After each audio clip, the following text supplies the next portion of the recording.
part of the last century, desperate times had settled upon that mysterious island of ice and fire in the North Atlantic, Iceland. During that era, as much as a third of the entire population of Iceland emigrated to North America. Our Amma, or grandmother, named Ök Gudmundsdóttir, and Avi, or grandfather, named Magnus Magnusson, were one couple who joined the exodus with their infant son, Sigurður Tryggvi.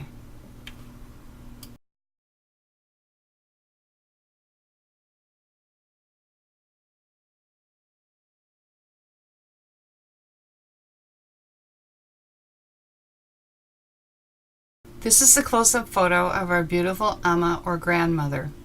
Our grandparents landed in North Dakota, where they resided for a year or two, during which time Amma gave birth to a premature baby boy named Gudmundur Freeman, or Mundi, who weighed in at just over 2 pounds.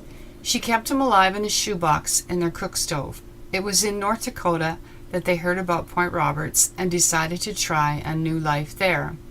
When they arrived in Point Roberts, they picked the spot near where the Elskan house stands today and built a log cabin. All the settlers at that time were squatters, as Point Roberts had been set aside for a naval base, not residence.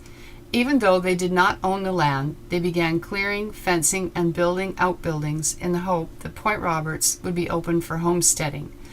Eventually, President Roosevelt did just that, and they became the happy owners of 80 acres of homestead land. When parts of fish traps washed up on the beach in a storm, our grandfather salvaged them, and they became the bones of the Elskan house. Our father, Agner, was born in the log cabin, and he remembered the burning of it when he was a small boy.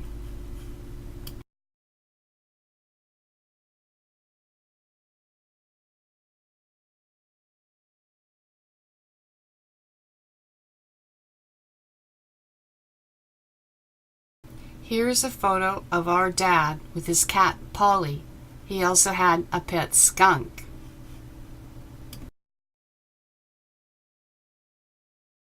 This is Amma with our dad. In the photo, you can see the fencing and the scant amount of trees in the background.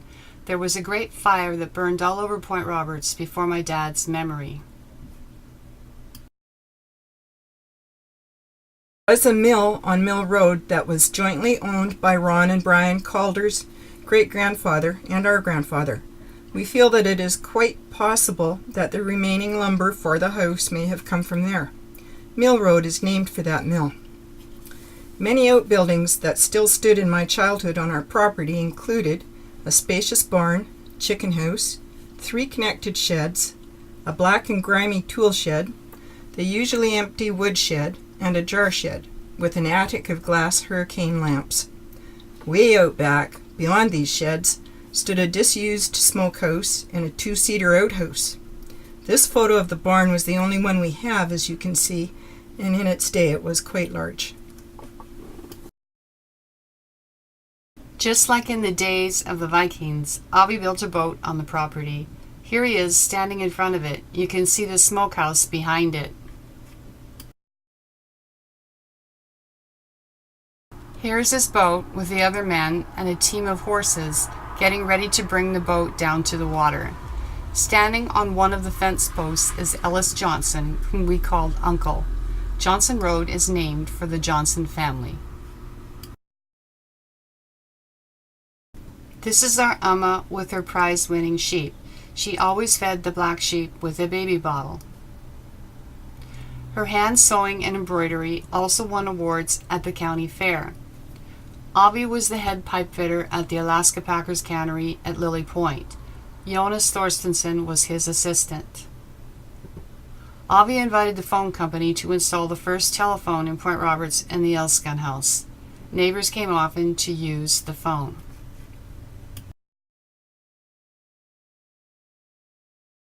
Clever built-in features within the house included a large glass-doored dish cupboard located next to the kitchen stove, with storage space below, pull-out bins in the pantry, a sidewall cupboard going up the stairs, shown on the left, and a stair landing floor on hinges, which opened to a large storage space below.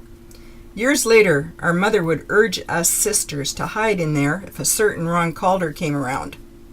On the right is a built-in cupboard door that we made out of the original wainscot. Upstairs were 2 connected bedrooms with sloping ceilings, and originally a widow's walk. Dad said he could see to South Beach from up there. Years later, he broke it up for kindling and boarded up the door with metal printing press sheets. Many years after that, Dad dismantled the door between the rooms after our little brother locked himself in and couldn't unlock it. Maybe that was what motivated him to always take things apart. This photo shows looking out towards the widow's walk, and you can also see the vent in the upstairs floor that we children would use to open and eavesdrop on what was going on downstairs. Although our dashing grandfather was a very hard worker, he became one of the several Point Roberts Icelandic settlers who began taking an interest in the occult. This group would gather at their private homes and attempt to call up their long-lost loved ones. According to the legend, it was the long-lost loved ones who instructed at least 2 of the couples to switch out their spouses. Avi was quite a handsome man, and he became convinced that he should be married to Mrs. Vogg, not to our Amma. In one of the more notorious scandals of Point Roberts, he left town with Mrs. Vogg and eventually married her after our grandmother died from a broken heart. This devastating situation changed our family forever. Here's our father on the front porch with Amma after Avi left. Dad would have been around 19. You can see the front of the house behind them. Sigurður Tryggvi, Guðmundur Freeman, Mundi, and our father Agnar Braya all attended university. Sigurður, or Sid, became a dentist. When he first graduated from dental college, he set up shop under a tree, and the Elskan house became home to Point Roberts' first and only dental office. We don't have an actual photo of the dental chair, but this is what we think it would have looked like, and this is the actual tree. Dad left Point Roberts to finish high school in Portland and then attended University of Washington.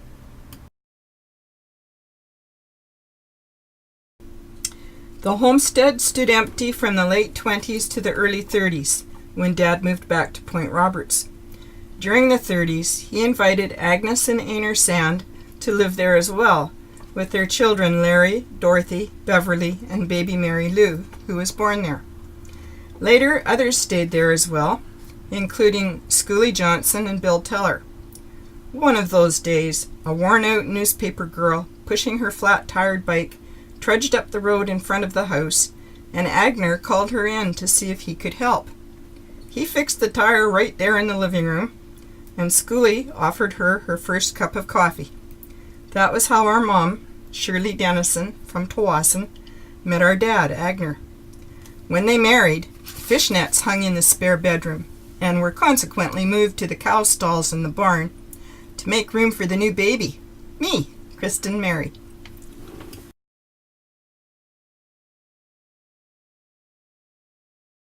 Here is Kristen sitting outside in the backyard as a baby and later sitting on the well a few years older. You can see a bit of the back of the 3-sectioned shed that was behind the house, as well as the lean-to addition on the back of the house, and the Leghorn Heights house owned by the Meikle family in the background.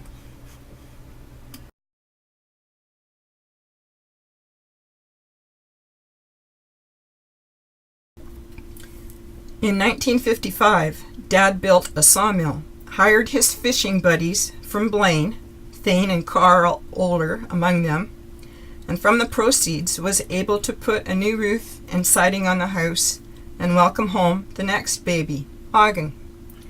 Eventually, the sawmill fell into disuse and the barn fell down, though remnants of its north stone wall remain. Tryggvi Robert was born in 1960. He is pictured here with our dad on Dad's loader. New wallpaper, bookcases, and flooring dressed up the home. An indoor bathroom had been added in 1952 and a refrigerator in 1954.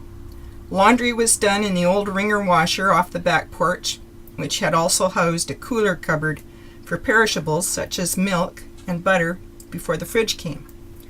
A large amount of freezer was our mother's pride and joy, but part of the pantry wall had to be cut out to accommodate it. Mom painted the back door glossy red with all the family names in gold lettering, including Taffy the dog. Mom and my grandmother, May Zoe Dennison, planted borders and garden beds around the house.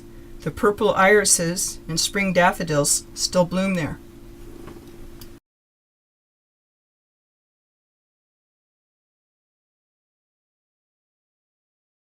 Our parents built their large Spanish-style dream home on the family homestead in 1970.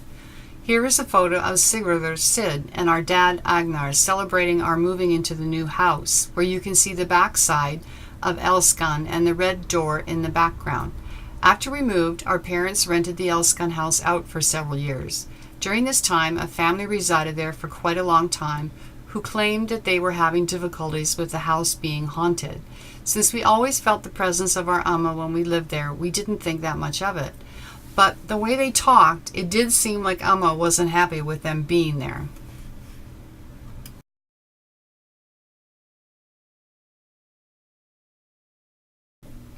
After that, our brother Trygve and his wife Marianne moved in. Here is an article showing him and his son Travis, the first baby born in a house in Point Roberts in 50 years.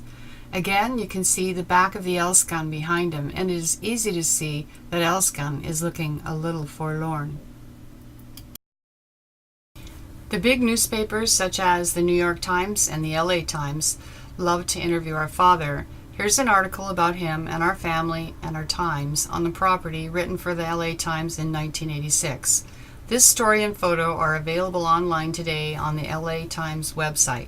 The chicken house behind was part of the Leghorns Height property owned by the Meekles next door.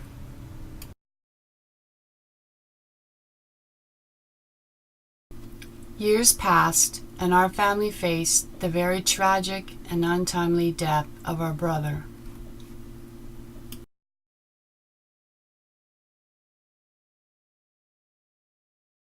Renters came and went, and the Elskan house fell into extreme disrepair.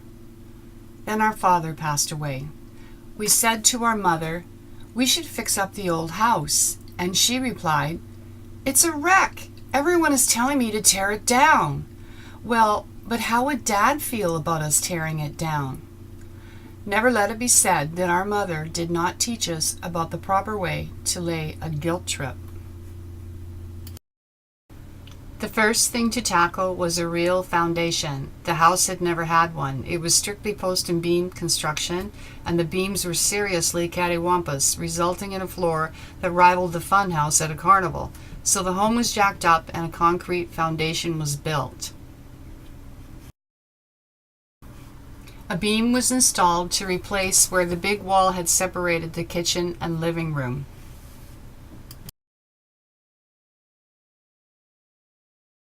The layer of siding installed in the 1950s was removed to reveal the original beveled cedar siding.